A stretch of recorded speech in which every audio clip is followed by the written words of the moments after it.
in the heart of a small American town nestled between rolling hills and endless fields of corn, where the stars and stripes fluttered proudly from every porch, lived an old man named Harold Jenkins. At 98 years old, Harold was a living relic of a bygone era, his skin etched with the lines of battles fought on distant shores during World War II. He had stormed the beaches of Normandy, felt the sting of shrapnel in his leg, and watched comrades fall in the mud and chaos of war. Now, in the twilight of his life, Harold spent his days in quiet reflection at Betty's Diner, a quaint spot on Main Street where the coffee was always hot and the apple pie came with a scoop of vanilla ice cream that melted just right. He sat in his usual booth by the window, his faded veteran cap perched on his head, staring out at the world that had changed so much since his youth. The diner was his sanctuary, a place where locals knew his name and shared stories, but on this particular day, the air felt heavier, charged with an unspoken anticipation that Harold couldn't quite place. His hands, gnarled from years of hard labor and harder fights, trembled slightly as he lifted his mug, the steam rising like ghosts from the past. Little did he know that a group of schoolchildren from the nearby elementary school were about to turn his ordinary lunch into a moment etched in viral history. These kids, a ragtag bunch of third-graders led by their enthusiastic teacher Miss Emily Carter, had been practicing the national anthem for weeks as part of a history project on American heroes. Miss Carter, with her bright smile and boundless energy, had decided to take the lesson beyond the classroom walls. "Let's show our appreciation to those who served," she told her class, her voice filled with passion. The children, dressed in red, white, and blue t-shirts they had decorated themselves with stars and stripes, clutched their lyrics sheets nervously as they piled into the school van. Among them was little Tommy, a freckle-faced boy with a gap-toothed grin, who dreamed of being a soldier one day. Sarah, the shy girl with pigtails who sang like an angel, and Miguel, whose family had immigrated from Mexico, eager to embrace the anthem as his own. As they entered the diner, the bell above the door jingled like a herald, drawing curious glances from the patrons. Betty, the owner, wiped her hands on her apron and welcomed them with a warm hug, having been tipped off by Miss Carter about the surprise.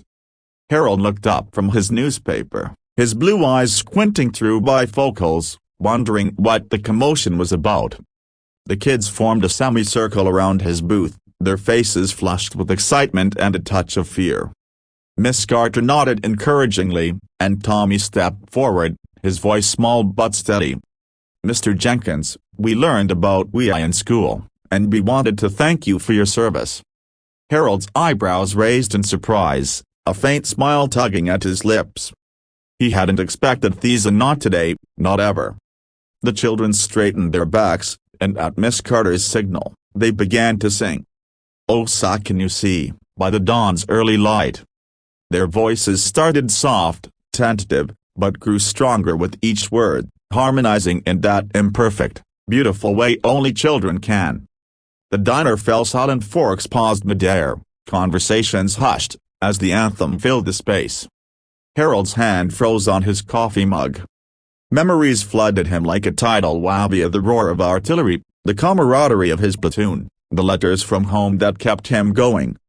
He thought of his brother, lost in the Pacific, and the flag-draped coffins that returned without souls.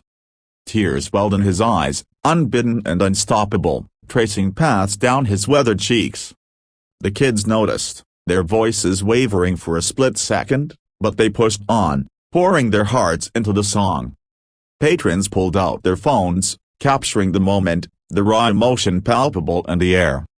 Betty dabbed at her own eyes with a napkin, and even the cook peeked out from the kitchen, his burly arms crossed but his expression softened. As the final notes of "O'er the Land of the Free and the Home of the Brave" echoed, the diner erupted in applause. Harold, overcome, reached out a trembling hand to Tommy, who grasped it firmly.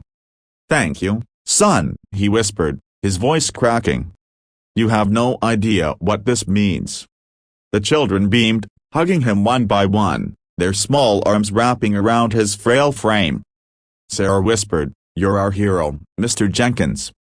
In that instant, generations bridge the gap, innocence honoring sacrifice.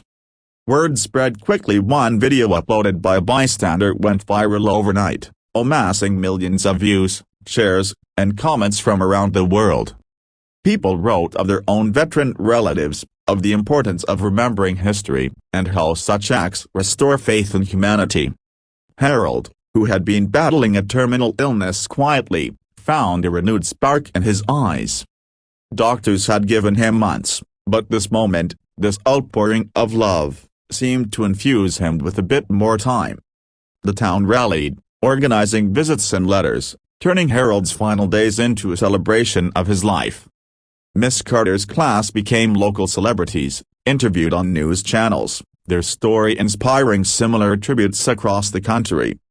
But at its core, it was about connection, the pure, unfiltered joy of children and the deep, abiding gratitude of a nation. Harold often reflected on that day, playing the video on his old tablet, tears coming anew each time. It wasn't just a song, it was a lifeline, a reminder that his sacrifices mattered, that he wasn't forgotten. As the sun set on that small town, the flag outside the diner waved a little prouder, and in homes everywhere, hearts swelled with the same emotion. This chapter captures the build-up, the surprise, and the immediate aftermath, but the ripples extended far beyond, touching lives in unexpected ways, setting the stage for deeper reflections on legacy and kindness. As the viral video continued to spread like wildfire across social media platforms, transforming a simple diner moment into a global phenomenon, Harold Jenkins found himself at the center of a whirlwind he never anticipated.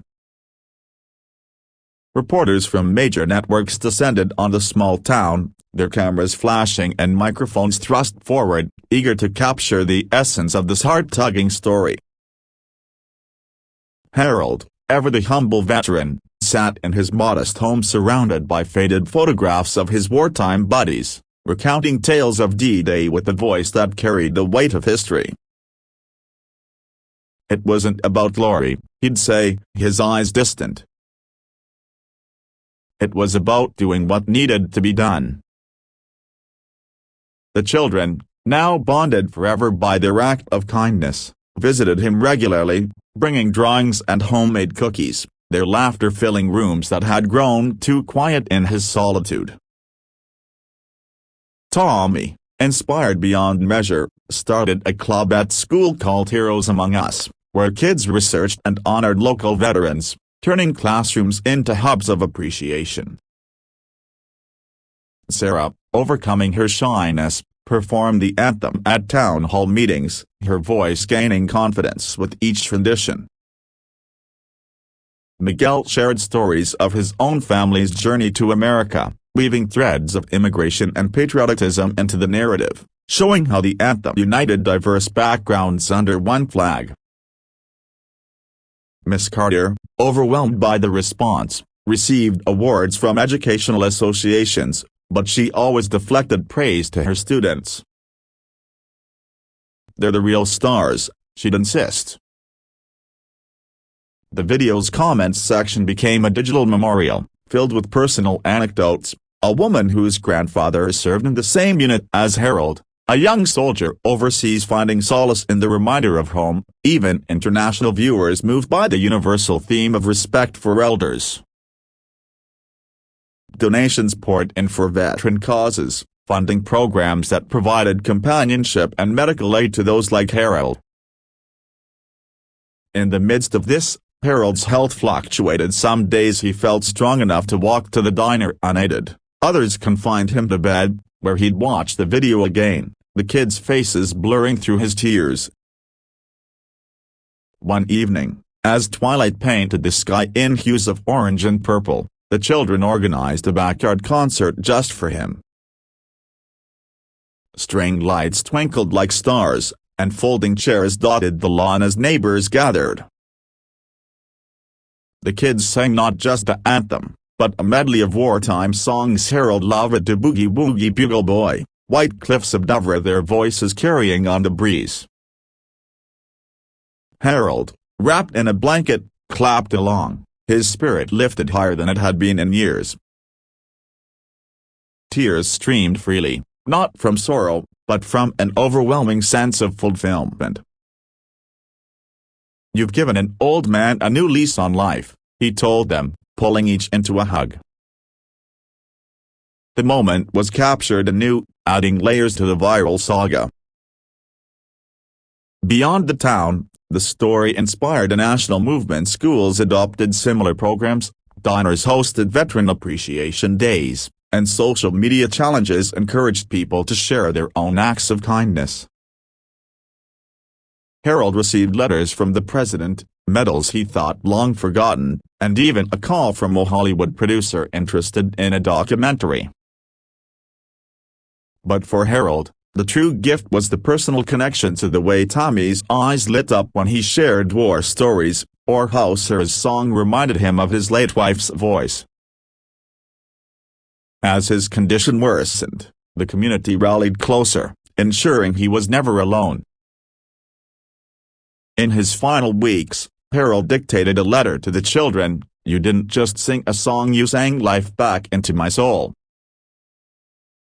Remember, heroes aren't just in history books, they're in everyday acts of love."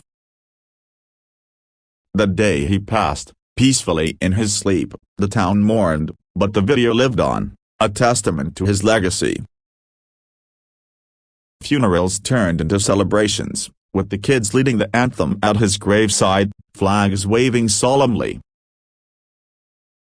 Years later, those children, now adults, carried the lesson forward. Tommy became a history teacher, Sarah a musician advocating for veterans, Miguel a community leader. The diner erected a plaque in Harold's booth, and the viral video continued to inspire, amassing billions of views.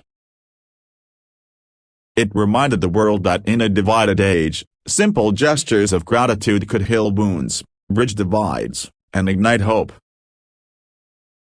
Echoes of that melody lingered, an eternal tribute to the unbreakable spirit of America.